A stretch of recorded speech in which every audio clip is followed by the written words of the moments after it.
The Zone of Interest got a lot of attention following the Oscars because the director of the film, Jonathan Glazer, when he got up on stage to receive his award for Best International Feature Film, he made some remarks that were considered controversial. He was basically talking about how his film, which is, I would say that it's about turning a blind eye to the suffering of others, and it does that through examining the domestic life of this commandant at Auschwitz. It's actually based on the real life family of this commandant at Auschwitz who oversaw the death camp where around 1 million Jewish people perished, and how they had this really nice home, like an upper middle class home, and a really nice garden. They seem to have this kind of banal, almost kind of boring life, but a comfortable life. And meanwhile, beyond the walls of their garden, there was this nightmare unfolding where people were arriving in cattle cars, they were being sent to work, they were being sent to the gas chambers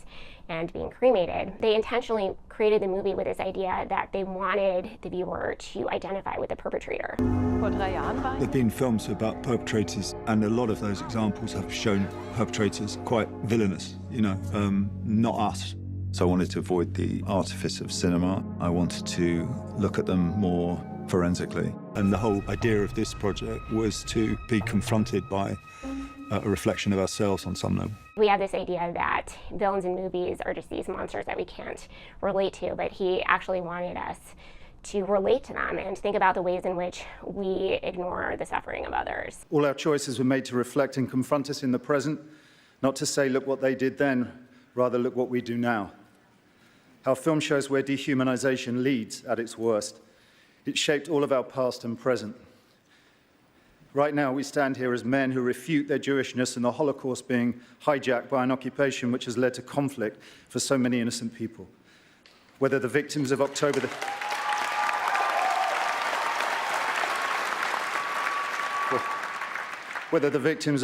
7th in Israel, or the ongoing attack on Gaza, all are victims of this dehumanization. How do we resist? He was drawing parallels between his film, basically, and what's happening in Gaza, and he said that dehumanization, this film really shows where dehumanization leads to, and dehumanization is a psychological mechanism that we use to emotionally distance ourselves from the suffering of others and putting them outside the bounds of our sense of compassion, our sense of ethics, our sense of morality. If you dehumanize someone, you're saying that they're basically an animal, and we don't really think that our treatment of animals matters morally in our society. The film was really meant to confront people in the present, not to say, look at the things that we did back then. Look at how horrible things were back then. And I think that message was lost on a lot of the people who saw the film. They just looked at it as, another movie about the Holocaust, and, when they were watching it, they were probably like, oh, look, the Holocaust was so horrible, these people were so horrible, but they didn't get that the movie was actually meant to be raising a mirror to them, and it was like an invitation for them to reflect on the ways in which they behaved in a similar way. The many ways in which we cling to our own sense of comfort and our desire for status and conformity, and we do that at the expense of morality and ethics. He also said that and I'm going to paraphrase here, he rejected the idea of Jewish identity being lumped in with Zionism and the Holocaust being exploited and appropriated to justify the occupation of Gaza and the West Bank, which is the longest military occupation in modern history, which was preceded by a massive campaign of ethnic cleansing where hundreds of thousands of people were expelled from their homes. He also said that it was this occupation that gave rise to October 7th and the atrocities that occurred then, and now what's happening in Gaza. So it's really the occupation which is responsible. He was very nervous, understandably, because he knew that he was going to receive a lot of backlash, which he did, but he did the right thing because they were very intentional about what the message of their movie was supposed to be, and the moment that message became inconvenient, he couldn't just throw it out the window, right? He had to be true to it. I think he knew that he wouldn't be able to really live with himself if he didn't speak up about what was happening in Gaza. And the whole Oscars ceremony was very interesting to watch, and I think very revealing. It started 5 minutes late, and that was because there were protesters that were blocking traffic and people protesting what was happening in Gaza, calling for a permanent ceasefire. And there were, it seemed to me like a handful of people wearing red pins, and the red pins were representing this movement, which is Artists for a Ceasefire. But really not that many people were wearing them. There were a few people wearing pins that had the Palestinian flag on it. But other than that, it seemed like people weren't expressing solidarity with the people of Gaza, which I thought was unfortunate. And I think if it wasn't for Jonathan Glazer's speech and for Cillian Murphy, who is the star of Oppenheimer, his speech where he talked about being Irish. And I'm a very proud Irish man standing here tonight, so...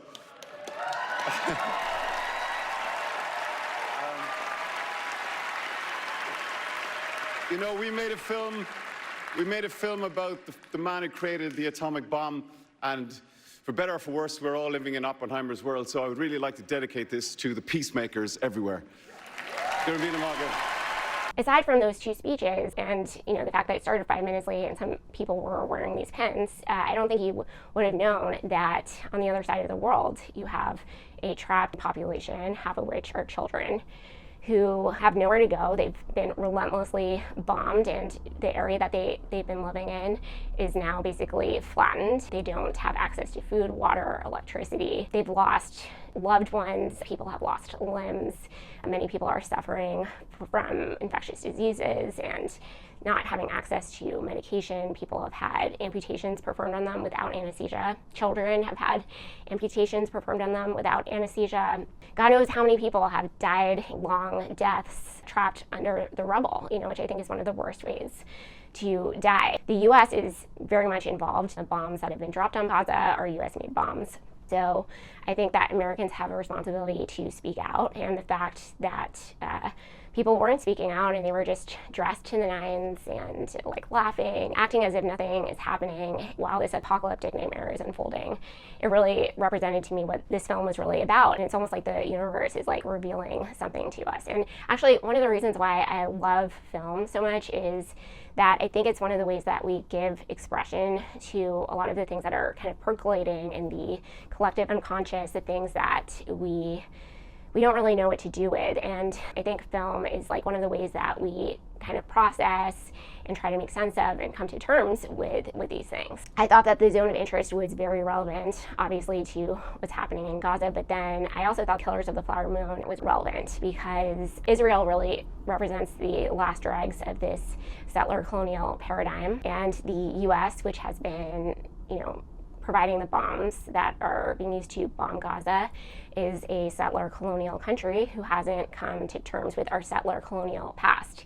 And I think that this film kind of confronts us with what actually happened to the native indigenous people who were living in the Americas, and in this case, the United States. And it doesn't deal with, the displacement and the massacres. It kind of deals with the aftermath and the lingering racism and marginalization of the Native Indigenous people. But I think there really haven't been that many films that kind of accurately represent what happened to the Native Americans. And so I thought it was a really important film.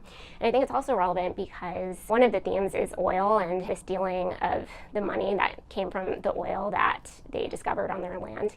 And I think that's also happening in Palestine, the theft of resources. I think a lot of people aren't aware that there's actually gas off the coast of Gaza. And the U.S. and Israel announced in the summer of 2023 that they were going to start drilling for that gas. And ostensibly, they were going to use the money from that to revitalize the Palestinian economy. And, maybe that's true. Maybe they genuinely did want to give them the money from that. But I think now that Gaza is being flattened and there are calls to annex it, we have to keep an eye on what becomes of that gas. I also thought that Oppenheimer was relevant because it's about Oppenheimer, who oversaw the creation of the atomic bomb, the first atomic bomb, and ushered us into this new era, the atomic age, where we now have the ability to destroy civilization and bring many species down with us. And to me, the message that I took away from it is that our wisdom and our humanity hasn't kept pace with our ability to innovate and have these technological breakthroughs.